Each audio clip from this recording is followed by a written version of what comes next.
Salut les terriens. Salut les terriens. Notre invité principal ce soir, c'est Bernard Pivot. Bernard Pivot, bonsoir. Bonsoir. Vous resterez dans l'histoire de la télévision et surtout de la littérature pour avoir animé les mythiques émissions Apostrophe et Bouillon de culture avant d'être remplacé le 6 septembre 2001 par Guillaume Durand et Campus. 5 jours plus tard, Ben Laden envoyait 2 avions s'encastrer dans le World Trade Center. Est-ce que vous croyez, Bernard, que c'est lié? Et on a fait beaucoup de romans là-dessus, oui. Après, mais pas les liens entre Bouillon de culture et Ben Laden. Je crois qu'il y a un rapport, mais oui. bon. En P2, nous accueillerons Geoffroy Didier. Geoffroy Didier, cofondateur de la Droite Forte, soutien de Jean-François Copé, encore un qui s'est fait piquer un petit pain au chocolat quand il était petit. Toujours en P2, nous accueillerons Delphine de Malherbe. Delphine nous parlera de son livre « La fille à la vodka », publié chez Plomb, un ouvrage consacré à l'alcoolisme féminin. En même temps, si les femmes ne buvaient pas d'alcool, comment feraient les mecs moches pour les séduire? Enfin, en P3, après le zapping et Gaspard Proust, nous accueillerons notre invité de 20h, ce soir Florent Babillotte, schizophrène, devenu aide-soignant en psychiatrie. Et ouais. Voilà, l'émission s'appelle Salut les terriens, le groupe Les Gréments de Fortune.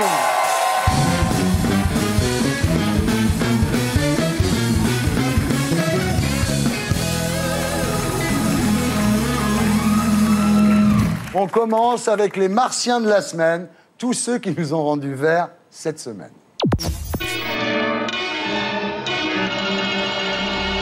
Christian Clavier a quitté la France pour l'Angleterre. Et ben voilà, ceux qui annonçaient que la hausse des impôts ferait fuir nos plus grands talents avaient raison.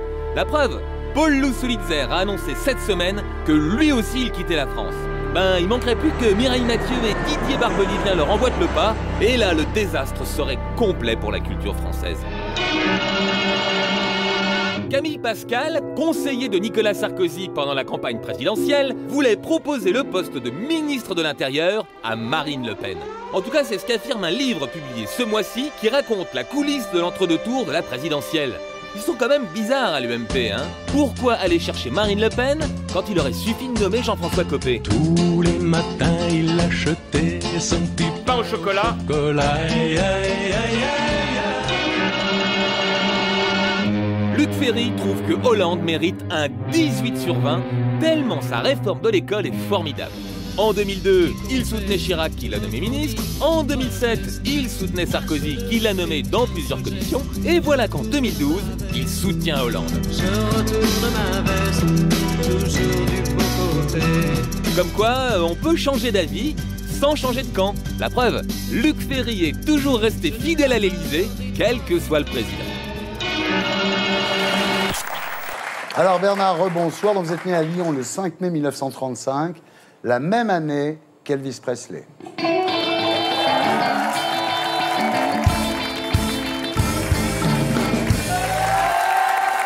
Alors, vous avez 77 ans, ça vous fait quoi de plus pouvoir lire Tintin?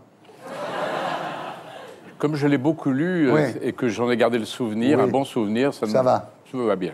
Alors, vous êtes fils d'épicier et vous découvrez la lecture dans Le Petit Larousse. Exact, oui, c'était pendant la guerre, on n'avait pas de livre. Ouais. J'étais à la campagne et j'avais à ma disposition un petit Larousse et les fables de La Fontaine. Et donc, je prenais des mots dans les fables de La Fontaine pour voir leur signification dans le petit Larousse. Et j'ai lu Le Petit Larousse avant, effectivement, de lire un roman.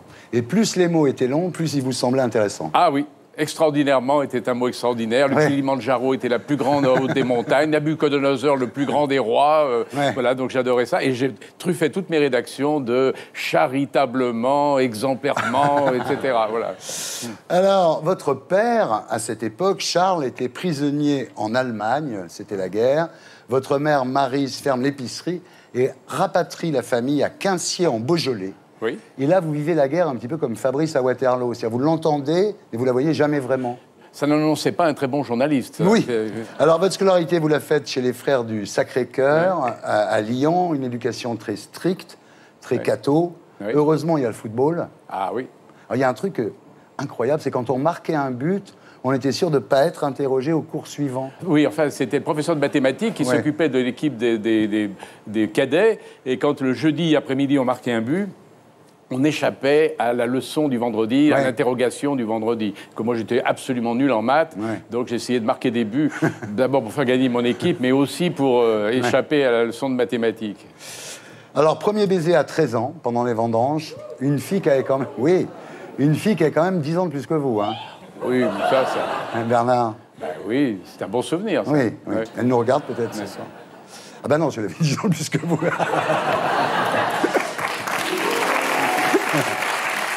Quoi que les femmes vivent très vieux dans ce pays. ça, oui, oui. Surtout celles qui embrassent de bonne heure.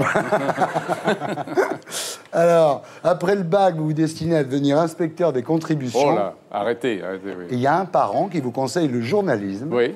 Et miracle, vous êtes admis au centre de formation des journalistes. Il m'a fallu 2 ans pour réussir le bac, donc j'étais un élève, oui, presque médiocre, quoi. Et dès que je suis arrivé à Paris au centre de formation des journalistes, je suis devenu un très très bon étudiant. Ouais. Voilà, Et c'est transformation. libéré, en fait. Oui, C'était- radical. c'était J'avais trouvé Lyon. ma Ouais. voie, j'avais Ouais. trouvé ce qui me convenait. Alors, vous y croyez pas au départ. Vous louez une chambre au City Hotel, près de la gare de Lyon, en Oui. vous disant, si l'affaire tourne mal, je pourrais toujours repartir vite fait. À la gare de Lyon, qui Ouais. est à côté, à Ouais, 100 voilà. mètres. Donc, hop, je repars. Vous sortez vice-major du CFJ, Oui. et là, grâce à des accointances vigneronnes, Oui. vous entrez au Figaro littéraire. Exact. Le rédacteur en chef m'a questionné sur mes lectures. Je ne savais rien, pas grand-chose. Et donc, j'ai été sauvé parce qu'à un moment, dans la conversation, je lui ai avoué que ma mère avait une petite propriété dans le Beaujolais. Il adorait le Beaujolais. Et il m'a dit, mais est-ce que, contre un chèque, est-ce que je pourrais avoir un caquillon de Beaujolais? Un caquillon, un petit tonneau. Et je lui ai dit, bien entendu, c'est possible. Et donc, voilà. il m'a pris à l'essai. Et c'est voilà. comme ça que le Beaujolais et la chance ont décidé de mon destin. Jusqu'au jour où Jacqueline Baudrier vous fait entrer à la télé pour Ouvrez les guillemets. Et 2 ans plus tard, vous créez Apostrophe en 1975. Ça va durer 15 ans, plus 10 ans de bouillon de culture. Oui. C'est 25 ans. Voilà. Et- Alors, vous n'avez jamais raté une émission, même avec le bras cassé, Oui, des coliques jamais. néphrétiques ou une grippe psychosomatique Oui. à la veille de recevoir Solzhenitsyn. Oui, ou Duras, oui, Ouais. ça m'est arrivé plusieurs fois. Ouais. Voilà, ouais. Alors, quand vous deviez recevoir Solzhenitsyn, vous aviez eu des pressions, parce qu'on vous disait, si vous invitez Solzhenitsyn, qui dénonce le régime soviétique, il faut mettre un communiste en face. Il faut se souvenir ce qu'était la France à l'époque. Hein. Oui. Là, j'ai refusé. J'ai refusé parce que je trouvais que c'était pas égal de mettre face à face un rescapé du goulag face à un intellectuel français douillettement Ouais. habitué Ouais. au débat à la télévision et de les mettre face Ouais. à face, alors qu'on avait simplement envie d'entendre le témoignage de cet homme immense qu'était Solzhenitsyn. Alors, Apostrophe devient The Place to Be. Jean d'Ormesson a dit, pour un écrivain, il y a le Nobel, la Pléiade et un tête-à-tête avec Pivot. Ah oui. Ce que j'ai fait avec lui. Ouais. Alors, Jean Do, lui, vous avez viré du Figaro. Non, il m'a pas viré. Non. On s'est engueulé et je suis parti de moi-même. Je lui ai dit, offrez-moi il faut me payer mes indemnités. Et il était un peu radin et il n'a pas voulu me les donner. L'arbitrage du propriétaire Jean Prouveau qui lui a donné tort, qui m'a donné raison, et je suis parti avec mes indemnités. Et vous avez acheté la piscine. Et c'est comme ça que j'ai fait construire une piscine dans ma maison de Quincy en Beaujolais. Il y a toujours aujourd'hui une plaque d'émail bleu avec piscine Jean d'Ormesson. En même temps, vous l'avez reçu 24 fois après. Hein. Oui. Alors- Non, mais on est très amis. Moi, j'ai fait Apostrophe en 86 et voilà, c'est le climax de ma vie. J'étais là avec vous sur le plateau d'Apostrophe. J'étais tellement heureux. C'était un grand moment dont je vous remercierai jamais assez, Bernard. Oh, Vraiment. Thierry, Sincèrement. Alors, le miracle d'Apostrophe, en fait, c'est que vous n'étiez pas écrivain. Vous dites, j'ai du regret de ne pas l'être, mais de cette vieille blessure, je n'ai tiré ni dépit ni aigreur, mais une sincère admiration et une violente curiosité à l'égard des écrivains. vous imaginez la chance que j'ai eue dans ma vie? Oui. Écoutez, j'ai pas interrogé des sportifs, j'ai Ouais. pas interrogé des politiques, j'ai pas interrogé... Des gens de la télé-réalité. Non, j'ai interrogé des écrivains. Ils passent quand même pour les gens les plus intelligents du monde. Alors, vous lisiez les bouquins, vous, contrairement à Guillaume Durand et François-Olivier Gisbert. Ah, ça, alors, Mais c'est vrai, cette légende urbaine qui dit que vous passiez tellement de temps assis que vous aviez des escarres. Oh, non, Non, c'est faux. ça Non. c'est une connerie. Mais- Alors, vous avez publié plusieurs livres, mais seulement 2 romans. Le premier à l'âge de 20 ans, ça s'appelait L'amour en vogue. Et le deuxième cette année, Oui, mais quelle est la question, chez Nil Éditions. Alors, il vous aura fallu 55 ans pour écrire un deuxième livre. Comme quoi, la télévision fait vraiment du mal à la littérature, finalement. Oui, non. Non, je pense que la télévision m'a empêché d'écrire pendant très longtemps de mauvais livres. Oui. Donc, c'est pas la même chose. Oui, d'accord. Alors, le pitch, c'est l'histoire d'Adam Hitch, journaliste intervieweur qui anime une émission de télévision qui s'appelle En Aparté. Il a un problème, c'est que dans la vie aussi, il pose des questions à tout le monde. Voilà. Il est atteint de questionnite aiguë. Il est invivable. Invivable. Moi, j'aime beaucoup poser des questions. Ouais. J'aime beaucoup. Mais j'ai pas, comme le héros du livre, une sorte d'addiction aux questions. Ouais. C'est-à-dire toujours poser, notamment aux femmes dans Ouais. notre vie, toujours les emmerder avec des questions pour connaître leurs petits secrets, etc. Les questionnaires post-coïto. Des questionnaires post-coïto. C'est pas. Alors, chérie, c'est pas vous, ça, c'est pas vous, ça. Heureux. Ça, c'est lui. Là, ça, c'est lui. Mais Adam Hitch, c'est moi en plus questionneur, D'accord. en plus fou, en plus rigolo et parfois en plus émouvant. Ouais. Alors, vous dites, poser des questions, c'est avoir le pouvoir. Bien sûr. Et je remarque d'ailleurs, vous voyez, par exemple, votre organisation, votre mise en scène, Ouais. fait que même cette mise en scène vous donne du pouvoir sur nous. Vous êtes un bureau qui est très beau, un bureau de PDG, et nous sommes, vous voyez, nous sommes là, C'est nous ça. sommes comme si nous étions ou vos employés, ou vos fournisseurs, ou vos clients, ou vos quémandeurs. Alors, on se dit, il pose des questions aux autres pour ne pas avoir à s'en poser, et en fait, pas du tout.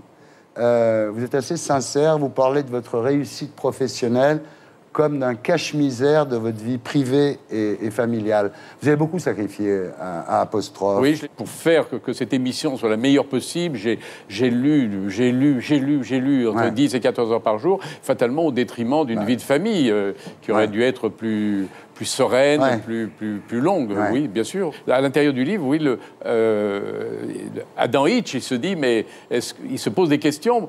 Parce qu'il y a une chose, une question qu'on ne m'a jamais posée à moi, c'est est-ce que vous vous posez des questions? Oui.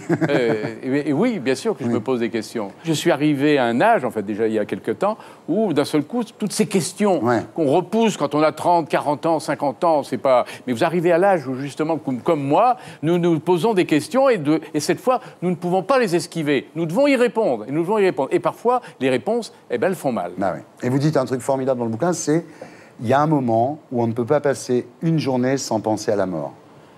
Oui, c'est pas... oui, à partir d'un certain âge, on Ouais. peut... Moi, j'y suis, moi. Oui, on se ressemble beaucoup, finalement. J'aimerais. Nous sommes toujours en compagnie de Bernard Pivot. Et nous accueillons Geoffroy Didier et Delphine de Malherbe. Alors, Delphine de Malherbe, bonsoir. Vous êtes la fille dont tout le monde parle en ce moment. Oula. Avec Florian Zeller, bien sûr. Vous êtes journaliste, metteur en scène, écrivaine, et vous avez publié en 2006 La femme interdite, Ouais. l'histoire d'une jeune femme qui souffre de vaginisme. C'est vrai qu'à l'époque, je vous avais reçu dans Tout le monde en parle, je ne savais pas ce que c'était, C'est une femme qui ne peut pas faire l'amour. parce qu'elle a des sa peur des crispations quand hommes. on s'approche d'elle, hein, c'est ça. Oui, c'est ça, sa peur des hommes au lieu d'être simplement psychologique et physique. Et donc, je vais être crue et carrée. En temps de guerre, elle ne pourrait pas être violée, quoi. Voilà. 12 hommes voudraient la violer, c'est pas possible. Voilà. Personne n'en parlait et moi j'aime beaucoup, justement, ayant démarré par le théâtre, le journalisme et tout, j'aime beaucoup en littérature lever des tabous. Ouais. Il y en a qui aiment lever les jupes, moi j'aime lever des tabous parce que je trouve que c'est prétexte à poser un peu de poésie sur des choses très graves. Très grave. Ça- Alors, je ne lâche pas Adam Hitch, parce que sinon il vous poserait des questions sur le vaginisme. Ah non, Non. déjà le mot c'est tellement... Horrible. Ouais, Alors, merci. vous publiez cette année, donc, chez Plomb, La fille à la vodka, super bouquin. Vous êtes ici pour demander à Bernard Pivot pourquoi votre roman n'est pas dans la liste du Goncourt. Attendez, il n'est pas tout seul non plus. Ah, on est 10, hein. Voilà, ils sont On est 10. Oui. Bernard était Ça va, d'accord, c'est- lui. C'est que le deuxième, donc le troisième, je crois que j'y suis. Mais En oui, tout cas, vous mais avez oui. nos voix à nous. Voilà. Vous l'avez lu? Non, mais justement, je l'encourage. C'est un homme politique. Alors, le pitch, c'est Alice qui a la trentaine, qui est belle, qui est cultivée, qui est auteur, libraire, professeur de français, Et elle a un problème avec l'alcool depuis l'âge de 15 ans. Elle le cache soigneusement à son entourage. Et un jour, décidée de se libérer de son addiction, elle fuit Paris pour Avignon. Là, elle tombe sur Patrice, cinquantenaire, qui est sur un banc, qui cherche une femme. Ça colle entre eux. Ils veulent vivre une relation passionnelle. Alice va-t-elle choisir de boire ou d'aimer? Vous le saurez en achetant le livre de Delphine Lamaya. Voilà. C'est ça, hein? J'adore. Ouais, C'est un super pitch, parce quoi. que c'est hyper joyeux, comme je suis vous le roi l'avez du dit. pitch. Et en plus, c'est joyeux. Oui, c'est un livre addictif sur les addictions. Voilà. En fait, cette jeune femme, comme beaucoup de jeunes femmes trentenaires actuelles, je reçois plein de mails de filles qui se retrouvent parce qu'il y a en ce moment une quête de sens profonde chez les jeunes femmes particulièrement. Et de fait, elles picolent plus que les hommes. Ouais.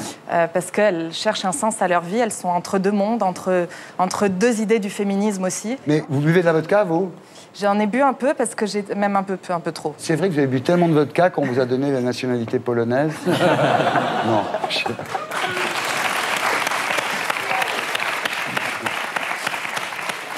Bon, alors, il y a des phrases formidables. Hein. Je bois comme un boomerang pour oublier qui je suis, puis pour oublier que je bois, et à la fin, je bois pour oublier que je bois pour oublier. Pas mal. Mais vous avez été toxico de l'alcool. Oui. Moi, d'abord par autisme. Ouais. Comme beaucoup de gens qui se mettent à écrire, j'avais beaucoup de mal à parler. Ouais. Donc la vie sociale était compliquée pour moi. Et sans en faire quelque chose de gravissime, ça m'aidait beaucoup à vivre. Ouais. Et en plus, quand j'ai commencé à écrire à 16 ans du théâtre, j'ai commencé par ça. J'ai lâché mes études, j'ai fait beaucoup de petits boulots. Et j'ai eu la chance d'être très influencée par des artistes avec qui je traînais un peu, mais qui picolaient tous. Donc j'avais associé bêtement, je crois que c'est le cas de beaucoup de gens, le talent à l'alcool. Donc je voyais Gainsbourg, je voyais Philippe Léotard, je voyais tous ces gens-là. Et on a 16 ans, on fait des associations d'idées qui sont un peu bêtes et qui, moi, ça m'aidait à vivre. Et puis arrive un moment où le corps en demande plus. Ouais. Et c'est là que ça pose problème. En tous les cas, je vais vous dire, vous n'êtes pas marqué du tout. C'est gentil. Moi, je me suis arrêtée, donc je peux en parler. Celles qui ne se sont pas arrêtées ne peuvent pas. Et elles sont souvent, en plus, à des postes où si elles disaient quoi que ce soit, elles seraient soit virées, soit... sont en général des jolies filles qui tout réussit. Il y a parfois 3 enfants à la maison. Et elles boivent. Et la bouteille est planquée sous l'oreiller. Il y a un service qui s'est ouvert à Sainte-Anne pour les femmes de tête, femmes de pouvoir ou intellectuelles qui picolent. Pourquoi? Parce que, à force d'avoir réussi à franchir certains caps du féminisme pour lesquels je suis, c'est-à-dire les droits sociaux, le droit de vote, tout ça, c'est le minimum syndical du féminisme. Après, par contre, certaines femmes ont voulu être des hommes comme les autres. Oui. Il y a un truc comme ça. Comme dit Tim Seat, et elle s'étonne qu'on veuille les enculer. Oh. Patrick. Patrick, arrête. Alors, l'héroïne dit « Je suis une alcoolique, même quand on s'arrête de boire, on est alcoolique à vie ». Effectivement, on est addictif à vie, mais c'est aussi un livre sur le courage. Je crois qu'on n'est jamais autant vivant que si, de temps en temps, on accepte de perdre le contrôle. On est tous entourés dans nos métiers de gens qui contrôlent archi bien leur vie. C'est génial, sauf qu'à un moment, on est mort. Et je le pense vraiment. Et j'avais envie de raconter aussi, cet homme est plus âgé qu'elle, il a tout réussi. Comment, à un moment donné, il a envie de perdre le contrôle de sa vie. Et il devient vivant à ce moment-là, quand même. Alors, vous n'aurez peut-être pas le prix Goncourt, mais vous aurez le prix Jean-Louis Borloo, c'est sûr. Hein. Oh non. Alors, vous êtes également metteur en scène. Donc, la pièce s'appelle Inconnu à cette adresse. On en parle à peu près toutes les semaines dans cette émission. C'est au Théâtre Antoine. Donc, en ce moment, les 2 personnages sont Gaspard Proust et Stéphane Guillon. Est-ce que c'est vrai que Gaspard Proust fait exprès de mettre des handicapés au premier rang pour faire chez Guillon? C'est pas vrai. Ce serait terrible. Bien, Geoffroy Didier, rebonsoir. Bonsoir. Alors, vous avez 36 ans, vous avez fait Sciences Po, Columbia, Harvard, enfin tout ce qu'on souhaite à nos enfants. Vous êtes avocat de formation, aujourd'hui conseiller régional d'Île-de-France, membre de l'UMP. Personne n'est parfait. Où vous êtes secrétaire national en charge de la protection des riverains et des luttes contre les nuisances aéroportuaires. Ne riez pas, Thierry, c'est un grand défi de société, la protection des riverains. D'accord. Surtout quand on est élu à Roissy. Ouais, mais dites-moi, le jour où ils distribuaient les secrétariats à l'UMP, vous êtes arrivé le dernier, non? Eh bien non, détrompez-vous, j'ai choisi justement le thème. Bon, eh oui. C'est pas un bizutage, quoi. Pas du tout. Ah ouais. Alors, juste pour savoir, le crash du Concorde à Gonesse, c'est une nuisance aéroportuaire, non? Oui, Oui. si vous le voulez, oui, mais je Ouais. suis arrivé après, en fait. Ah d'accord, donc c'est pas vous. Non, ce n'est pas moi. Donc vous avez été conseiller en communication de Brice Hortefeux. La blague sur les Auvergnats, c'est vous qui lui avez conseillé? Et non, il l'a inventé tout seul. Marquez, une blague sur les Auvergnats, ça va. C'est quand il y en a plusieurs que ça pose problème. Voilà. Alors, vous proposez, Geoffroy, la création de la charte républicaine des musulmans de France, qui comprendrait l'égalité homme-femme, la condamnation de la polygamie, l'interdiction des financements étrangers, l'interdiction de la construction de minarets, interdiction de la burqa et des prières de rue. Donc il faudrait que les musulmans signent cette charte, tous. Non, c'est que c'est une charte qui conditionne la construction de mosquées. Et je suis aussi pour l'interdiction de la construction de minarets, parce qu'un minaret, ça sert à quoi? Oui. Un minaret, ça sert à faire le mousseline, c'est-à-dire l'appel à la prière. Ouais. Et je suis contre le prosélytisme dans l'espace Non, mais public, attendez, arrêtez-vous. puisque nous vivons dans une république Non, mais laïque. arrêtez les cloches. Les cloches, ce n'est pas l'exercice de notre culte. Les cloches, c'est notre culture. Les 45 000 clochers de France, c'est notre patrimoine culturel et c'est le paysage de notre pays. Ouais. Ça ne vous convainc pas? Pas trop, parce qu'en fait, je sais que vous êtes pour un ministère de la laïcité. Donc là, on se dit, le mec, il est parfaitement laïque. Et après, vous êtes pour l'inscription de la tradition chrétienne de la France dans la Constitution. Donc en fait, c'est une laïcité qui marche que contre les Arabes, en fait. Pas du tout. Encore une fois, notre civilisation chrétienne, notre tradition judéo-chrétienne, c'est notre culture. Donc il faut bien faire la différence entre la culture d'un côté et puis l'exercice du culte de l'autre. Oui, mais enfin, c'est notre culture. Aujourd'hui, dans 20 ans, la culture française, elle sera mixte. Mais je ne suis pas contre la construction de mosquées, je ne Ouais. suis pas contre le fait que chacun puisse exercer librement son culte. Je suis juste pour qu'on évite les communautarismes et qu'on fasse attention à ne pas faire de prosélytisme, notamment dans l'espace public. Bien, alors, vous êtes cofondateur de la droite forte avec Guillaume Pelletier. Vous soutenez Jean-François Copé? Oui, parce que je trouve que c'est quelqu'un de à la fois offensif et très républicain. Et puis je crois qu'à la tête du parti aujourd'hui, on a besoin de quelqu'un de combatif. Ouais. Et puis honnêtement, regardez pendant la campagne présidentielle, il a fait le job. Et ce qu'on demande à Jean-François Copé, c'est de créer ce qu'on appelle une vague bleue, c'est-à-dire le succès de l'UMP pour les prochaines échéances, c'est-à-dire les municipales, les cantonales, les européennes. Donc je pense qu'il est effectivement Bleu, mais pas marine. le type idoine pour le job. Laissez la marine là où elle est. C'est-à-dire dans D'accord. le décor. Alors, donc, on vous a pas piqué de petits pains au chocolat quand vous étiez petit, vous, non? Non, moi je préfère les croissants. Non. Heureusement que le mec, il n'était pas en train de bouffer un jambon beurre, dis donc. Alors, Geoffroy, dernière question. Est-ce que c'est votre coiffure qui vous a donné envie d'être de droite ou c'est être de droite qui vous amène à vous coiffer comme ça? Bravo. Je ne peux pas avoir de réponse face à une si belle formule. Bon. Je reste bouche bée. Non, mais vous êtes mignon, c'est vrai. Pelletier aussi. Non, mais c'est Et- vrai. Non, mais à l'UMP, ils ont des beaux gosses, ça marche, ça. Sur l'électorat féminin, pour peu qu'ils soient un peu torchés. On passe maintenant à l'actualité de la semaine avec l'édito de Blacko. Et c'est Bruno Roger Petit, chroniqueur politique sur le site Le Plus du Nouvel Observateur, que nous retrouverons sur ce plateau après le magnéto. À peine 6 mois après avoir élu Hollande, les Français regrettent déjà Sarkozy. Je vous remercie. Faut dire que depuis son élection, les magazines n'ont pas épargné le nouveau président. Mais attention, à force de répéter que Hollande est nul, on va finir par le croire. Or, c'est là qu'il faut se méfier. Tous ceux qui ont sous-estimé Hollande se sont trompés. Que ce soit Aubry et Fabius dans son propre camp, ou bien Sarkozy dans le camp adverse. On prend Hollande pour un flambi, mais en attendant, il n'a pas molli sur la rigueur. 30 milliards d'économies, c'est un effort sans précédent imposé aux Français. Les plans d'austérité s'additionnent. On le prend pour une fraise des bois toute gentille. En attendant, ça ne l'a pas gêné de continuer à démanteler les camps de Rome. On le prend pour un culbuto, n'empêche, il ne lâche rien aux écolos sur le nucléaire. Quant au traité européen, il ne cède pas d'un pouce face à Mélenchon. Et puis, on le décrivait aussi comme un doux rêveur. Et badaboum, voilà qu'il décide de créer un choc de compétitivité en réduisant les charges patronales de 5%. Pauvre François, c'est quand même injuste ce qui lui arrive. Selon les sondages, les Français voudraient que Sarkozy revienne à l'Élysée. Mais on ne voit pas trop ce que Sarkozy avait de mieux que Hollande. À part Carla, bien sûr. Voilà, c'était l'édito de Blacko, mise en image de Julien Grapp. Bruno Roger Petit, bonsoir. Vous êtes chroniqueur sur le site Le Plus du Nouvel Observateur. On vous retrouve régulièrement sur iTélé, Europe 1 et Radio Classique. Bienvenue parmi nous. Alors, effectivement, la presse s'en donne à cœur joie dans le Hollande bashing. Mais si c'était juste pour vendre du papier, effectivement, Hollande baisse dans les sondages, mais la France a-t-elle encore les moyens d'avoir un président populaire? Changeons d'optique et demandons-nous, et si Hollande avait raison? Alors on commence, d'abord 30 milliards d'économies sans mollir, le rêve de Fillon au début du quinquennat précédent. C'est quand même courageux.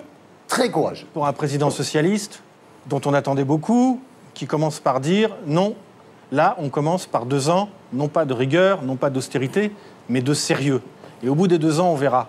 Jamais un gouvernement, depuis 1958, Ouais. et qui plus est un gouvernement de gauche, n'avait osé, dans la foulée d'une élection comme celle-ci, proposer un budget pareil. 30 milliards, dont 10 milliards sur les ménages. Ouais. Donc, alors moi, ça me fait toujours rire quand j'entends à droite dire « Ah là là, mon Dieu, mais quelle horreur, la pression fiscale, c'est terrible !» Mais il n'y a pas moyen de faire autrement aujourd'hui. Et c'est pour ça, d'ailleurs, que l'opposition a beau hurler, et certains éditorialistes ont beau brocarder de diverses manières, malgré tout, ça passe. Et la baisse dans les sondages, il y a un effet de trompe-l'œil. C'est-à-dire, quand on les regarde bien de près, il y a une majorité qui est visiblement pas contente. Mais l'électorat de gauche, il tient bon. Et plus curieux encore, et pas si étonnant que ça, l'électorat du front de gauche, majoritairement, soutient encore Hollande. Et voilà. Je vois d'abord un matraquage fiscal. Et un matraquage fiscal, pas seulement des plus riches. Parce que finalement, il s'est fait élire sur ce sentiment de justice, comme quoi il fallait taxer les plus riches. Mais pardon, la refiscalisation des heures supplémentaires, ce ne sont pas les riches qui font des heures supplémentaires. C'est pas Liliane Bettencourt qui fait des heures supplémentaires. Non. Ce sont les Français qui ont du mal à joindre les deux bouts. Et ça, c'est 10 millions d'employés et de salariés. Eh bien, ces 10 millions d'employés, Thierry Ardisson, ils ont perdu entre 3 et 5% de leur salaire net. Et puis, à côté de ça, on aimerait bien que l'État baisse ses dépenses. Mais quelles dépenses sont baissées? Ah, effectivement, on a vu cet été François Hollande prendre le train plutôt que de prendre l'avion. Et puis, dès que la caméra est partie, on reprend baissé les One. dépenses de 10 milliards. Et puis Fillon avait augmenté les impôts de 30 milliards. Donc finalement, si vous voulez, ce Hollande, il n'est pas si mal. Moi, je ne vois pas où sont les 30 milliards de baisse de dépenses, qu'on me le dise, qu'on les mette sur la table, parce qu'on est toujours très flou. En revanche, ce que je vois, c'est le matraquage fiscal de 20 milliards en 4 mois. Et ça, effectivement, c'est déjà sur les feuilles de salaire des employés. C'est très intéressant ce que dit Geoffroy Didier, parce que, d'une certaine façon, c'est à ce point offensif que ça représente un petit peu le désarroi de la droite. Ouais. Vous voyez, le matraquage fiscal, on nous l'avait promis avant l'élection. Voilà, Sarkozy a fait campagne là-dessus, avec Jean-François Copé et quelques autres. Bon, il y a effectivement un passage à la caisse obligatoire pour tout le monde, et ça, les Français l'ont intégré, et on continue de dire, c'est le matraquage fiscal. Et puis, ça prend toujours pas. Alors, qu'est-ce qu'on fait dans ces cas-là? On fait ce que vient de faire Geoffroy Didier. On s'attaque à la personne. Et alors, ça donne quoi? Ça donne des attaques qui deviennent parfois problématique. Ça donne Nathalie Kosciusko-Morizet, qui s'en prend physiquement, comme on le faisait dans les années 30, comme Le Pen le faisait avec Mendès France, voilà, qui s'attaque au physique du président pour stigmatiser une politique. Si on en est là aujourd'hui, c'est quand même assez grave. C'est hallucinant. Revenons un peu sur Terre. Est-ce que vous avez vu comment Nicolas Sarkozy a été attaqué par la gauche pendant 5 ans? Oui, c'est vrai. Jamais sur le physique. Jamais sur le physique, jamais sur les talonnettes. Je vous mets au défi de trouver une déclaration d'un responsable socialiste attaquant Nicolas Sarkozy à raison de son physique. Alors, le seul qui a fait une plaisanterie à ce sujet, c'était Jean-François Kahn, dans un dictionnaire humoristique qui disait « Qu'est-ce qu'un poney? C'est un cheval sarkozyste ». Voilà, c'est le seul. Pas mal. Moi, j'ai toujours eu confiance en l'intelligence d'Hollande. Je suis d'accord avec vous parce que j'avais peur, avant ces derniers mois, de son manque de courage. Je suis soufflée par son courage. Et c'est pour moi une très grande nouvelle parce que je trouve que les gens qui sont brillants mais qui manquent de courage au pouvoir sont très dangereux, que c'est souvent des cerveaux trop compliqués pour diriger. Et je trouve que là, moi j'ai confiance en son intelligence, il faut lui laisser du temps. Il a fait preuve de courage, attendant de voir les résultats. Après, je suis de gauche, donc forcément, moi, je ne vois... on va pas être d'accord. Mais... Heureusement que vous précisez que vous êtes de gauche. Même en étant de gauche, j'avais des doutes, comme tout le monde sur François Hollande. Vous qui n'êtes ni de gauche ni de droite, vous ne trouvez pas quand même que quelque part il est courageux, ce Hollande? Oui, parce qu'il prend des mesures qui ne sont pas populaires, c'est évident. Mais simplement, le fait que baisse dans les sondages, vous savez, c'est comme dans les histoires d'amour, où un homme abandonne une femme ou une femme abandonne un homme, et puis Et puis, parce qu'on a trouvé une autre. Et puis, 6 mois après, on se dit, ah, mais le précédent n'était pas si mal que ça, finalement. Finalement. Donc, voilà. Alors, c'est un peu ce qui se passe actuellement, vous voyez. Alors, le démantèlement des camps de Rome. Finalement, Valls continue la politique qui avait été initiée par Sarkozy. Ce qui est amusant, c'est que Manuel Valls et Nicolas Sarkozy sont les résultats. C'est-à-dire qu'effectivement, on démantèle les campements de Rome, et puis au même moment, vous avez la ministre de la Justice, Christiane Taubira, qui dit qu'il ne faut pas appliquer les décisions de justice sur les Roms. Donc en fait, on a un gouvernement qui tire à hu et à dia, qui fait un petit coup à droite, un petit coup à gauche, mais au final, il n'y a pas de cap et il n'y a pas de vision. Quand Nicolas Sarkozy, dans le discours de Grenoble, à la fin du mois de juillet 2010, lance les actions contre les Roms, ça s'accompagne d'un amalgame sur un certain nombre de populations visant à dire quand on vient de tel pays, quand on est de telle d'origine, on est nécessairement un délinquant. Ce que fait Manuel Valls, c'est différent. Manuel Valls s'inscrit, et il le revendique d'ailleurs, dans une tradition qui est celle de Clémenceau, qui consiste à dire faire respecter l'ordre républicain, même vis-à-vis des Roms, c'est servir la République, c'est être juste, c'est servir l'égalité. Donc, effectivement, en première approche, on peut se dire c'est la même politique, et en fait, non. Pas du tout. Alors, le nucléaire, par exemple, on a dit, voilà, il va arrêter le nucléaire et tout. Finalement, il lâche rien. Pendant qu'il s'agissait de négocier avec les Verts, il disait on va supprimer 25 centrales nucléaires.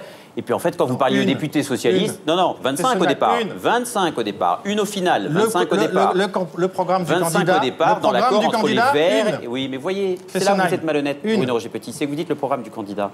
Mais le programme du candidat était forcément tributaire de l'accord entre les Verts et le PS. Non. Et l'accord entre les Verts et le PS, c'était 25. Et puis après dire, ah finalement, non, moi je n'étais pas redevable de ça. Mais attendez, c'est ce qu'on vous explique, c'est là où il est fort. Oui, c'est là où il est fort. Mais oui, je peux expliquer tout le monde. Mais attendez, on n'attend pas de François Hollande qu'il soit un magicien. On attend qu'il soit un homme d'État avec une vision et un cap. Mais oui, mais regardez, finalement, il n'a pas fermé les centrales. Le traité européen, il l'a fait passer, ce traité après l'avoir européen. fustigé, parce que c'était celui de Nicolas Sarkozy, et bien finalement, il le fait passer. Avec un volet de croissance qui n'était pas dans la version initiale. Pas beaucoup de conviction là-dedans. Et la règle d'or, il a fait passer la règle d'or. Oui, la règle d'or. Attendez, tout a été négocié par Nicolas Sarkozy, et puis lui, il a attendu le vote, effectivement. Mais oui, mais j'ai l'impression, en fait, qu'aujourd'hui, vous regrettez un peu que Sarkozy n'ait pas fait ce qu'il aurait dû faire. Et il l'aurait évidemment fait s'il avait été élu. Alors, il y a le choc de compétitivité, moins 5% sur les charges patronales, ce qui fait 40 milliards d'allègements. Qui a fait ça? François Hollande. Attendez, le mot compétitivité n'apparaissait même pas dans les 60 engagements de François Hollande. Ouais. Et puis, le 16 juillet dernier, dans ce qu'on appelle un quotidien du soir, Le Monde pour ne pas le nommer, Pierre Moscovici, ministre de l'économie, nous explique que le coût du travail n'est pas le problème de l'économie en France. Mais il vit où? Il vit sur Mars. Hein, il faut lui dire salut les terriens, effectivement, à Pierre Moscovici. Parce que tous les chefs d'entreprise, tous ceux qui créent des richesses dans notre pays, ils disent qu'il y a un problème, c'est celui du coût du travail. Eh ben c'est fait. Ça va être fait. Hollande le magicien, il arrive. Il va le faire. Juste un mot là-dessus, parce qu'il y a une guerre quand même culturelle qui se mène aujourd'hui. Vous parlez du coût du travail. Pourquoi est-ce que vous ne dites pas le prix du travail? Le coût du travail, ça veut dire que c'est quelque chose qui pèse de façon négative. Or, le prix du travail, c'est-à-dire le fait qu'un travailleur offre sa force de travail, que ce soit un ouvrier, un employé, un cadre, un employeur, c'est ça la réalité. C'est le prix du travail. Ce n'est pas un coût. Vous ne parlez que des entrepreneurs, que des créateurs d'entreprises. Ceux qui créent les emplois, moi je parle. Oui, et ceux qui travaillent dans ces entreprises, ils ont moins de droits qu'eux. Ils ont droit à moins de considération. Vous ne parlez sans arrêt que de ceux qui possèdent. Non, parlons des salariés. Invraisemblable. Attendez, ne soyez pas manichéens là-dessus. Moi, je vous parle des salariés. Je vous parle de ceux qui galèrent. Je vous parle des 10 millions de personnes qui ont vu leurs heures supplémentaires refiscalisées. Non, j'en ai parlé tout à l'heure. Non, mais attendez, Hollande, il continue comme il a toujours fait, c'est-à-dire la négociation, le compromis, un peu profil bas. Un petit côté René Coty, effectivement. Méfiez-vous, parce que Hollande a réussi à écarter Aubry et Fabius, et Sarkozy le prenait pour une nouille. Je ne le sous-estime pas. Je pense que c'est un stratège, mais je pense qu'il n'a pas de vision. Non, il a à côté, il a une indifférence mitterrandienne. C'est-à-dire qu'en fait, tout lui passe dessus, quoi. Il s'en fout, il avance avec sa tête, comme ça, non? C'est un peu de ça. C'est-à-dire, moi, j'ai regardé la façon dont il a géré l'affaire du traité européen. Ouais. Il a fait en sorte que ce ne soit jamais un enjeu politique considérable. Il a désamorcé la droite qui était piégée parce que elle était obligée de le soutenir parce qu'elle a toujours dit que c'était formidable. On est pour, on va pas tout d'un coup dire voilà, qu'on est contre. Donc vous avez joué les idiots utiles. Et il s'est arrangé aussi pour que la gauche de la gauche, Mélenchon et le Front de gauche, n'en fassent pas non plus quelque chose qui leur permette de rebondir. Ouais. Donc c'est formidable. Il y a eu l'histoire des Verts, ça a duré 2 jours. Il y a eu le vote des 20 députés socialistes qui ont voté contre, ça a duré 2 jours. Ça passe comme une lettre à la poste et il avance. Et voilà. est-ce que Hollande, ça serait pas Churchill? Ah, franchement, j'ai un peu de mal à comparer Moi, Churchill j'arrête et Hollande. après, parce que je vais finir par y Je pense croire. que Hollande, c'est plutôt René Coty, mais pas Churchill. Vous croyez que c'est Churchill, Hollande? Non, je pense que c'est François Hollande et qu'on le verra dans les années qui viennent. Je crois qu'effectivement, vous avez raison de rappeler qu'il a toujours été sous-estimé et qu'il s'est toujours imposé. Il est président de la République, le mec. Tout le monde s'est toujours foutu de sa gueule, sauf qu'il est président de la République. En février 2011, quand Dominique Strauss-Kahn était au sommet des sondages, il vient à Paris. Il reçoit tous les grands dirigeants socialistes, sauf Martine Aubry qui boudait comme d'habitude. Tous ceux qui étaient prétendants éventuellement à la primaire lui disent plus ou moins « T'inquiète pas, le moment venu, on s'arrangera. » Bon. Sauf un. C'est François Hollande qui lui dit « Non, moi j'irai jusqu'au bout, quoi qu'il arrive. » Et Dominique Strauss-Kahn, qui était à l'époque sur un nirvana de sondage, n'en revenait pas. Enfin, en gros, vous êtes en train de dire que François Hollande a du caractère. Il est malin, il se faufile, tout glisse. C'est un homme de consensus. Mais pardon, est-ce que c'est vraiment ça dont on a besoin aujourd'hui en France? Écoutez, est-ce qu'on n'a pas aujourd'hui plutôt besoin de quelqu'un qui est constructif, est-ce qu'on a besoin d'un mec qui a un cap, qui agit? Est-ce qu'on a besoin d'un mec qui roule des mécaniques et qui est tous les soirs aux 20h pour annoncer des trucs qu'il fait pas? Agir avec une force de conviction, avec une force de persuasion, avec une capacité à aller convaincre les partenaires étrangers. Non, mais il a quand même eu un bilan à l'international qui est hallucinant et dont je ne soupçonne absolument pas que François Hollande puisse avoir le même. Bon, je vous laisse vous extasier. Non, je m'exprime, je ne m'extasie pas. Si vous voulez, le président que vous avez soutenu a passé 5 ans à diviser, opposer, cliver, monter les uns monter les uns contre les autres. Et à l'arrivée, il a été battu. Il y a quand même quelque chose, il y a quand même une sanction qui a eu lieu. Et vous n'en tirez, comme Nicolas Sarkozy d'ailleurs, dont on peut lire ce qu'il dit sur lui-même dans le Nouvel Obs cette semaine. Je fais de la pub pour la maison en passant. Nicolas Sarkozy lui-même n'a tiré aucune leçon. Vous êtes comme les immigrés de 1815 qui reviennent en France. Rien appris, rien oublié. Vous êtes fascinant. Bien. Pour finir, Bernard, c'est Churchill, Hollande? Alors, si Hollande est Churchill, eh bien, un jour, il va obtenir le prix Nobel de littérature. Et voilà. Bernard Pivot, prix Nobel du tweet. Merci d'avoir été avec nous. Merci beaucoup, Bruno. Nous sommes toujours en compagnie de Bernard Pivot, Geoffroy Didier, Delphine de Malherbe. Et nous accueillons notre invité du samedi 20h. Ce soir, Florent Babillotte, bonsoir. Alors, selon une étude du département de la santé publique de Créteil, 12 millions de Français souffrent aujourd'hui d'une pathologie mentale et 2 millions sont atteints de troubles sévères. Mais, au risque d'enfoncer les malades dans la détresse, on n'en parle pas. Florent, vous êtes schizophrène depuis l'adolescence. Vous avez vécu la souffrance du malade qui ne peut pas en parler. Et aujourd'hui, vous êtes sous traitement à vie. Vous avez décidé de faire de votre maladie une force. Et vous êtes devenu aide-soignant en psychiatrie. Extraordinaire. Maintenant, je suis content d'être redevenu normal, entre guillemets, voilà. Voilà, vous nous raconterez votre histoire à 20h. En attendant, j'accueille Gaspard Proust.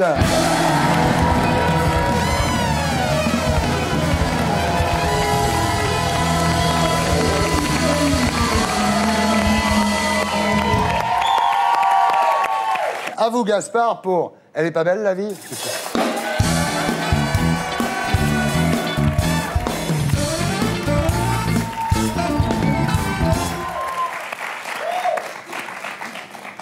T'as remarqué, le bouddhisme, ça prend pas dans les prisons. Hein. Non, c'est vrai. Et oui, cette semaine encore, on a découvert en banlieue une cellule dormante de chrétiens fanatiques qui agressaient des habitants dans les cages d'escalier en leur tendant à tour de rôle leur joue droite puis leur joue gauche. Il faut que cela cesse, que le climat s'apaise et que les communautés retournent se lyncher entre elles.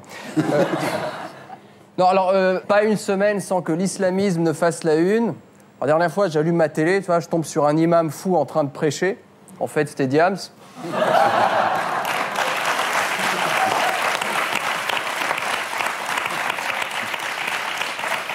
Non mais, moi, je veux pas la critiquer, hein. Moi je la préfère musulmane que rappeuse.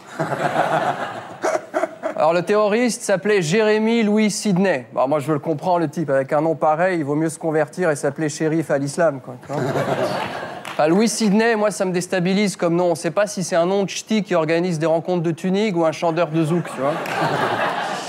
Comme d'habitude, il y a tout ce cirque avec l'interpellation. Alors la police qui est choquée que le type les attende avec un flingue, tu vois. C'est un terroriste. Eux, ils arrivent déguisés en Robocop, et de l'autre côté, ils s'attendent à quoi? Je veux dire, le mec qui va les attendre avec une tapette à mouche, tu vois. Il ouvre la porte, il sert des loukoums et du thé. Enfin, je veux dire.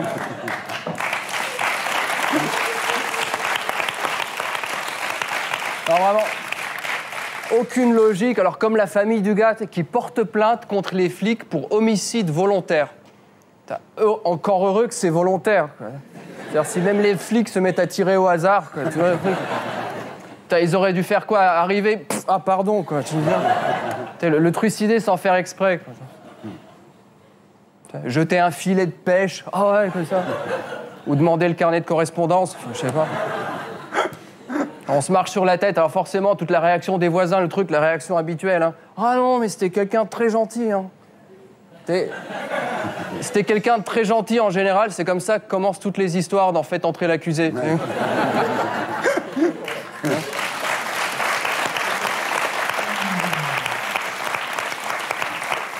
Ouais, un mec, t'es gentil, il est serviable, il nous disait bonjour. Oh, sans déconner, tu vois. Mais évidemment, le gars, il veut monter des homicides au TNT, il va aller prévenir tout le monde, quoi. Dire, ouais, bonjour, moi je suis un fou furieux, quoi. J'ai des posters de Ben Laden à la maison, je vais tous vous égorger, quoi. Mais surtout, vous le dites pas, parce que sinon, je suis dans la merde, quoi. Tout ça pour faire quoi? Alors, c'est ça le plus dramatique, tout ça pour faire quoi? Jeter une bombe dans une épicerie, quoi. Il n'y a pas que l'économie qui souffre d'un manque de compétitivité, le terrorisme aussi, tu vois. Alors, il paraît qu'il n'était pas tout seul. C'est vrai que quand on a autant d'intelligence, ce serait dommage de ne pas la partager. C'est tout un réseau. Les mecs qui cogitent des mois, ils échafaudent des plans, tout ça pour foutre en l'air une supérette, quoi. Je suis désolé, c'est un manque d'intégration. Bah, oh, en Corse, en une nuit, ils te font péter une dizaine de centres Leclerc sans faire un mort. Voilà. Et voilà. Voilà. Non, non. Enfin, on peut dire ce qu'on veut, mais les Corses, ils bouffent peut-être du porc, mais au moins, ils sont efficaces.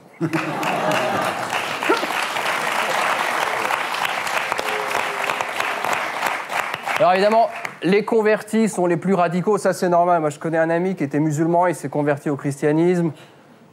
À force d'aller à la messe, il est devenu alcoolique. C'est comme les comédiens qui se lancent, ils en font toujours trop, tu vois. Ils courent les castings, j'existe, puis après, ils font plus belle la vie, tu vois.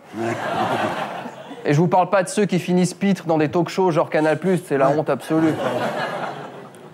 Alors évidemment, chacun réagit. Président du CRIF, l'islamisme, c'est le nouveau nazisme. Il ferait bien de revoir ces classiques, quoi. Pour un juif au XXIe siècle, ne pas distinguer le nazisme... Ouais. Non, mais c'est pas la même chose. Les nazis, ils avaient Wagner, les islamistes, ils ont Diams, quoi. Tu vois, le truc...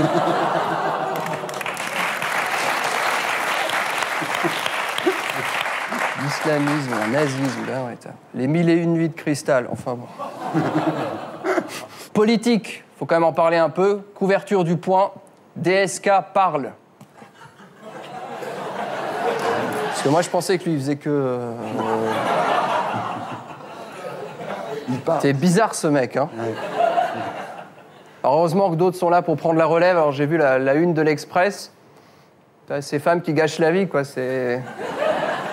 Socialiste et Don Juan, quoi. Ça arrête pas. International. Merkel partie en Grèce, en ce moment. Dramatique, hein. Les Allemands n'ont plus d'argent, hein. Si même la chancelière est obligée de partir là-bas hors saison... T'as vu l'accueil de fou, hein. Moi je comprends qu'elle se fasse siffler, les types ils sont à fond, ils ont sorti les drapeaux à croix gammée, t'as une nana de la CDU qui débarque, quoi. Les mecs sont déçus, quoi. Ils s'attendaient à un truc un peu plus viril, quoi. Enfin, tu vois ce que je veux dire, quoi. Bon. Faits divers, alors je peux pas parler de faits divers sans parler de Marseille, corruption à la BAC, on en parle beaucoup, trop. Travailler à la BAC, c'est peut-être une des rares occasions pour un flic d'être associé à un diplôme.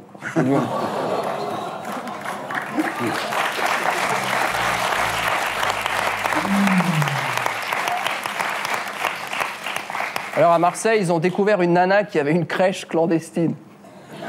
Ça c'est toute la différence entre les Chinois et les Français, quoi. Les Chinois, quand ils travaillent au black, ils ouvrent une entreprise, les Français, un service public.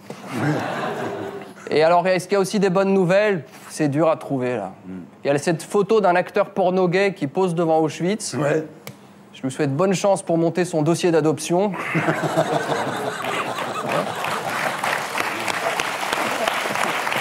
Alors, elle est pas belle la vie? C'était Gaspard Proust que vous retrouverez ici la semaine prochaine. Et d'ici là, sur canalplus.fr, vous pourrez suivre l'actu de l'émission et réagir sur Twitter via le compte Les Terriens et le hashtag SLT. On passe maintenant à notre invité du samedi 20h.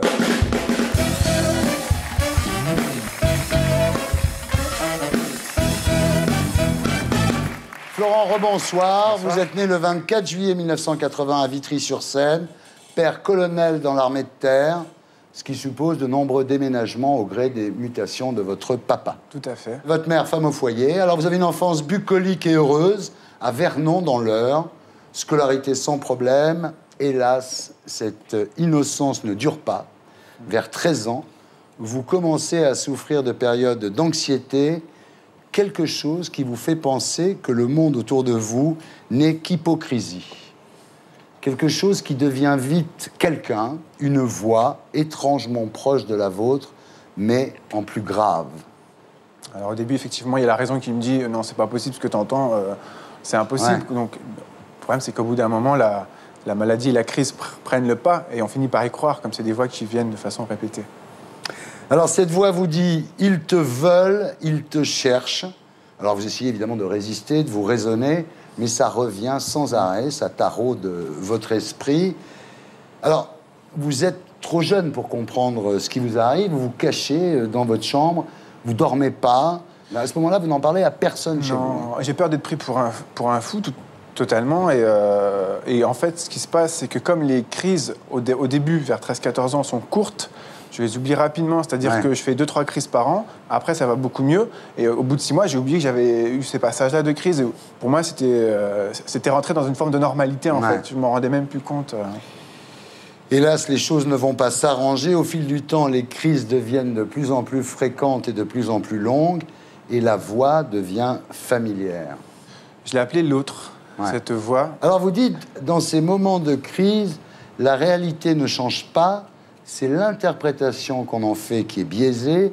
C'est comme si, à l'intérieur de moi, il y avait une autre personne qui voyait le mal partout. Tout à fait, c'est comme des crises de paranoïa. Par exemple, s'il y a la police qui patrouille, même si j'ai rien à me reprocher, je crois qu'il me cherche, je deviens l'ennemi public numéro 1. On s'invente un personnage, en fait. Donc, comme ils vous voient, vous demandez ça, ils vous disent qu'il y a quelque chose qui ne va pas, et là, ça justifie... Voilà. Toutes les personnes qui viennent nous dire non, c'est pas possible, là, tu es dans le délire, ça vient que nous renforcer dans notre paranoïa, en fait. Vous pensez qu'ils sont complices, en fait. Voilà, je pense qu'ils sont complices. On devient conspirationniste. Alors, vos parents, à l'époque, ne se doutent de rien. Le manque de sommeil vous rend irritable, mais vos parents pensent que c'est parce que vous êtes un ado, quoi, et que les ados, c'est pénible. On pense que c'est, oui, la crise de l'adolescence, tout à fait. Alors, vous avez même une petite copine, à l'époque. Ça se passe très bien, jusqu'au moment où la voix reprend le dessus, en fait. Hélas, de l'autre côté, dans votre monde à vous, vous êtes convaincu être l'ennemi public numéro 1, recherché par toutes les polices du monde. En fait, c'est aller très loin. C'est-à-dire que j'ai cru, par exemple, dans le métro à Rennes, qu'il y avait un agent secret qui était là, en fait, pour me pister, qui me suivait partout. Donc je changeais de station de métro pour voir s'il était toujours là. Alors, ce qui est paradoxal, c'est qu'il y a quelque chose de grisant, en fait, à ressentir ça. Vous dites, du coup, lorsque je redescendais, j'étais déçu de constater ma normalité. C'est-à-dire que quand vous êtes avec l'agent secret dans le métro, vous êtes un héros poursuivi par un agent secret, mais quand l'agent secret s'en va, ben vous redevenez voilà, ce que vous êtes. En fait, cette maladie-là, c'est aussi le fait que je n'étais pas satisfait à l'époque de ma condition sociale et que voilà, je me suis inventé un personnage. En fait. Alors, à 18 ans, vous êtes en terminale, vous vous préparez au baccalauréat, lorsque votre père part en voyage au Brésil. Et là, vous persuadez que votre père a une famille cachée au Brésil et qu'il va abandonner sa famille française, c'est-à-dire vous, votre mère et vos frères et sœurs, pour aller s'installer là-bas. Et en pensant que donc, mon papa a trompé ma mère, alors qu'il n'en était rien, mais je m'étais inventé ça, en fait. Au retour de votre père du Brésil, donc il y a un dîner à la maison, vous êtes là avec votre petite amie, votre maman a fait à manger.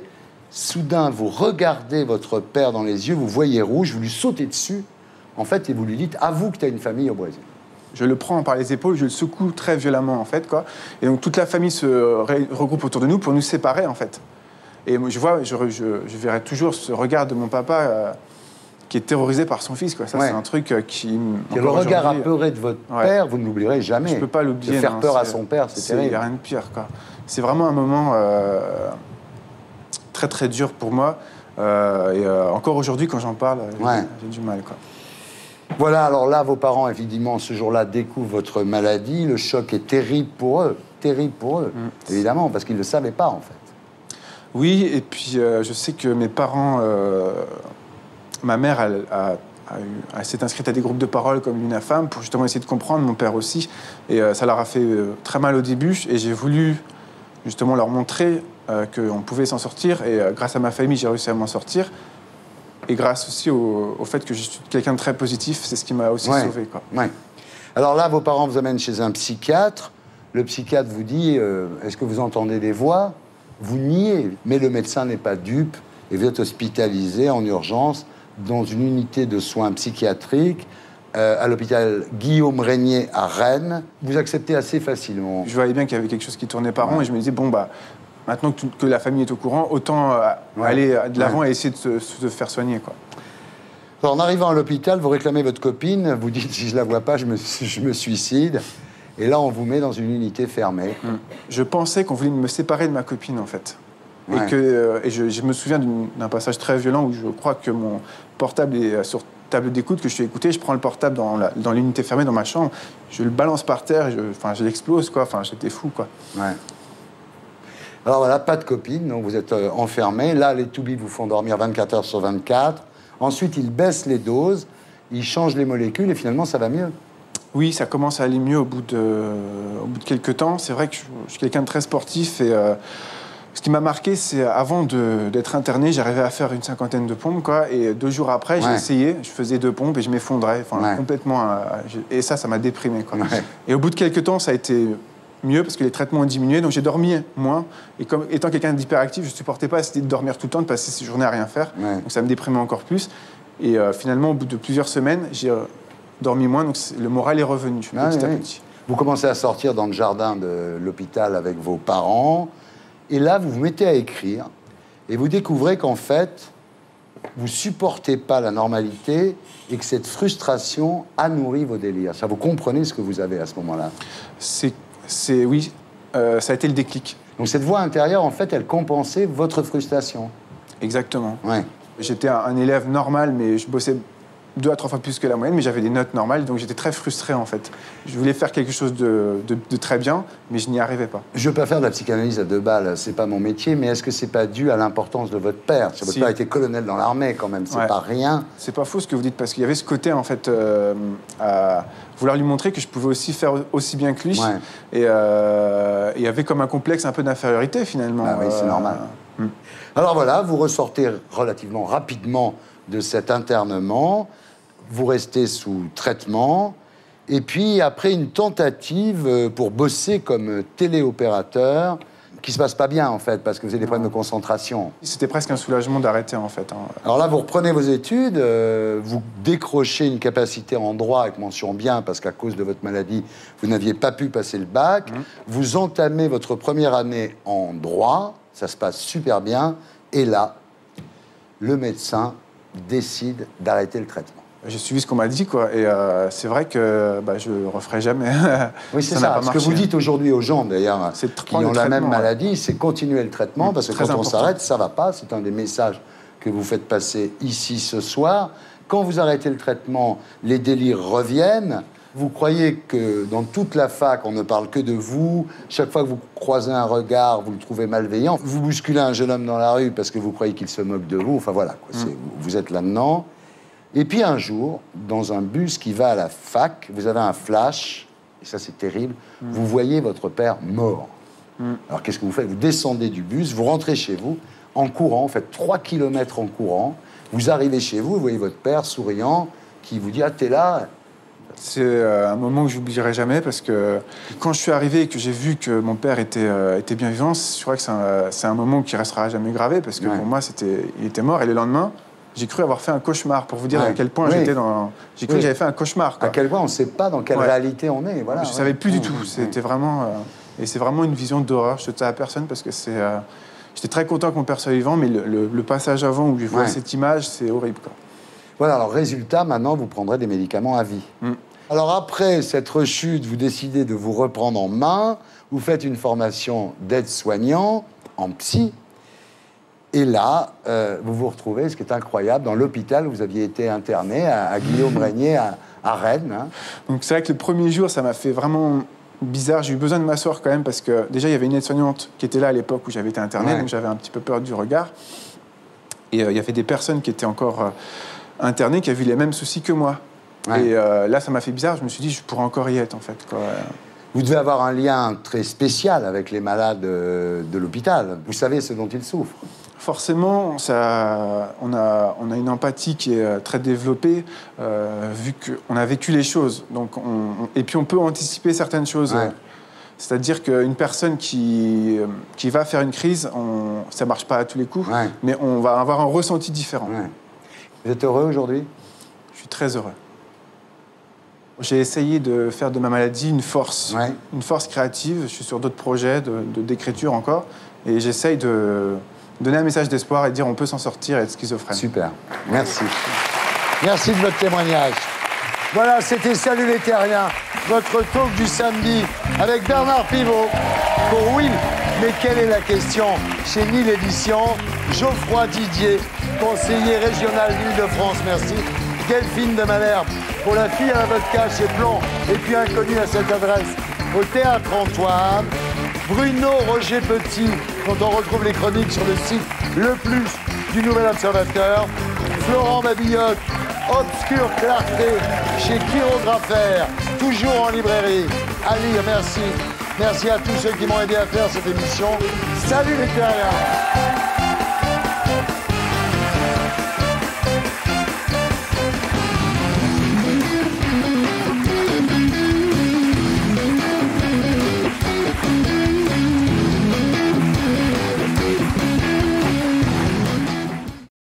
Et pour être sûr de ne rien rater de Inarditube, abonnez-vous et mettez un pouce bleu.